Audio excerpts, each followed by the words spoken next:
ജന്തർ മന്ദർ സമരത്തിലെ കൊടും കുറ്റവാളിയാണ് ജുനൈദ്. അയാൾ ചെയ്ത തെറ്റെന്താണെന്നറിയണ്ടേ? സമരം ചെയ്യുന്ന വിദ്യാർത്ഥികൾക്ക് വെള്ളം കൊടുത്തു, വിശന്നവന് ഭക്ഷണം കൊടുത്തു. ജൂലൈ 20-ന് പോലീസ് സമരപ്പന്തലുകൾ പൊളിച്ചു മാറ്റിയപ്പോൾ ജുനൈദും കൂട്ടുകാരും വീണ്ടും അതിനെ ക്രമീകരിച്ച് ഭക്ഷണ വിതരണം നടത്തി.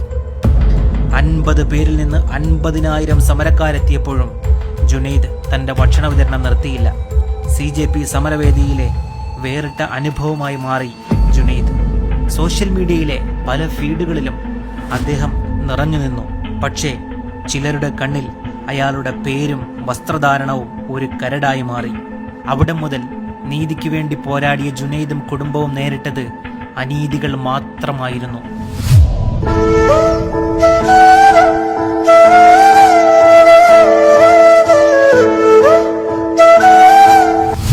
ആശുപത്രിയിൽ നിന്നും തട്ടിക്കൊണ്ടുപോയി, ഫോൺ പിടിച്ചെടുത്തു.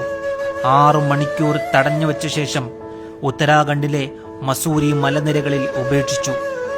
ഗാസിയാബാദിലെ വീട്ടിൽ റെയ്ഡു നടത്തി. ഭക്ഷണം കഴിച്ചുകൊണ്ടിരിക്കുന്ന പിതാവിനെ പിടിച്ചുകൊണ്ടുപോയി. കുടുംബത്തിന്റെ രേഖകൾ കൈവശപ്പെടുത്തി ബന്ധുക്കളെ സമ്മർദ്ദത്തിലാക്കി.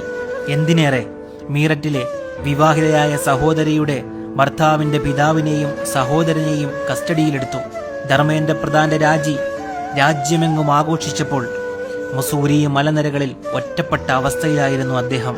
ജുനൈദ്, ചില ഒറ്റുകാർക്ക് നിങ്ങൾ വില്ലനാകാം.